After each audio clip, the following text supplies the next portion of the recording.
Welcome to Speak Slow English. Let's start learning together. Welcome back to Speak Slow English podcast. My name is Emily. And I'm Jake. Hello, everyone. We are so happy you are here to learn English with us today. Yes, welcome. Today we have a very important topic. We are going to talk about English for work and business meetings. Ooh, that sounds a little serious, Emily. Business meetings. It does sound serious, I know, but don't worry. We promise to make it easy, simple, and maybe even a little fun. Exactly. We're going to share some very simple phrases and useful tips to help you feel more confident in your next work meeting. That's right. So get a cup of tea or coffee, find a comfortable place, and let's begin. All right, Emily. So let's imagine we are walking into a meeting room. What is the very first thing we should do? Well, I usually look for the snacks first, but after that, you greet people. You say hello. Snacks are important. Okay, so greetings. You can use simple phrases like, "Good morning, everyone," or just a friendly hello. Mm-hmm.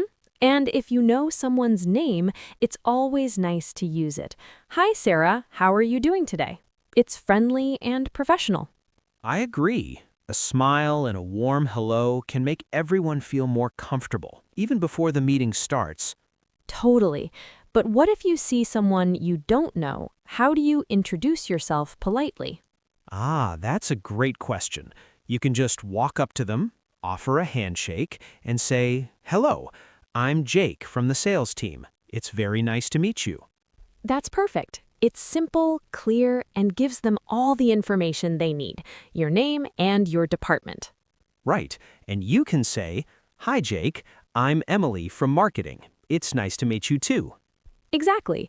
One little tip that helps me is to say the person's name back to them. It helps me remember it. Nice to meet you, Jake. That's a great tip. I need that one. I am terrible at remembering names.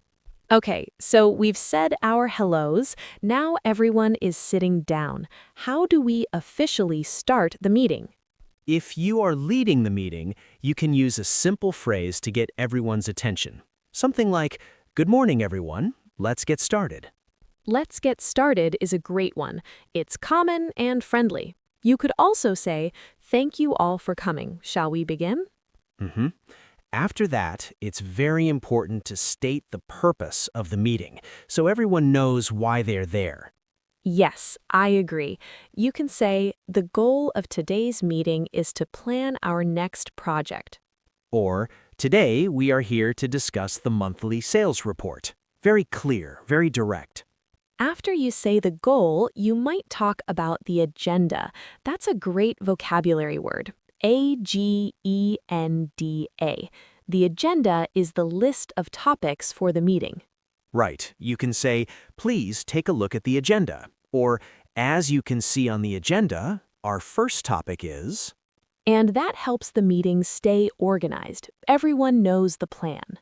Okay, so the meeting has started. Now it's time for the hard part, sharing your opinion in English. This can make a lot of learners feel nervous. It really can. You want to say the right thing, but you're worried about making a mistake. But don't worry, we have some simple phrases to help you. Yes, the easiest one is just starting with, "I think." For example, "I think this is a great idea." Mm-hmm. Or, I think we need more time for this task. It's simple and effective. Another good one is, "In my opinion." It sounds a little more formal. In my opinion, the second option is better. I like that one. Now, what if you agree with what someone else said? Oh, that's an easy and great way to participate in the conversation. You can simply say, "I agree." Right, or I agree with Jake. You can also say things like, that's a good point, or I feel the same way. These phrases show that you are listening carefully. Okay, but what if you don't agree? This is the really tricky one. How do you disagree politely? Yes, politeness is very important here. You never want to say, "You're wrong." That's too direct. Right. Instead, you can say something like, I see your point, but I have a different idea. This shows you respect their opinion before sharing your own. That's a great structure. I understand what you're saying, but have we thought about... Exactly. The goal is to have a good discussion, not an argument. Being polite helps keep the conversation positive. Yes, please. No arguments in the meeting room. You know, Emily, speaking of sharing opinions, we really love it when our listeners share their opinions with us. We really do. It's our favorite part of making this podcast. And that's a perfect reminder. If you are enjoying our conversation today, we would love your support. Yeah, you can start by hitting the like button for this episode. It helps other English learners find our podcast. Mm-hmm. And if you are not already subscribed, please click the subscribe button. That way, you'll never miss a new lesson from us. And finally, leave us a comment. We read every single one, and your messages always make us smile. They really do. Okay, thank you, everyone. Now, back to our business meeting. All right, so people are talking, sharing ideas, but what happens if you don't understand something? Maybe someone is speaking too fast, or they use a word you don't know. That is such an important situation to talk about. The most important rule is always ask. It is always better to ask for clarification than to pretend you understand. I completely agree. So what can you say? You can say, "Excuse me, I don't quite understand. Could you please explain that again?" Perfect. Could you explain that again is a golden phrase. Or if the person is speaking too quickly, you can ask, could you speak a little more slowly, please? And people are usually happy to slow down. If it's a specific word you don't know, it's okay to ask, "Sorry, what does that word mean?" Yes. For example, what does streamline mean? Business people love to use big words sometimes. They really do. Another great way to check your understanding is to repeat what you heard in your own words. Oh, that's a great idea. How would you do that? You can say, "So, if I understand correctly, you want me to finish the report by Tuesday. Is that right?" Yes, I love that. Just to be clear is another good start. Just to be clear, the budget is $5,000.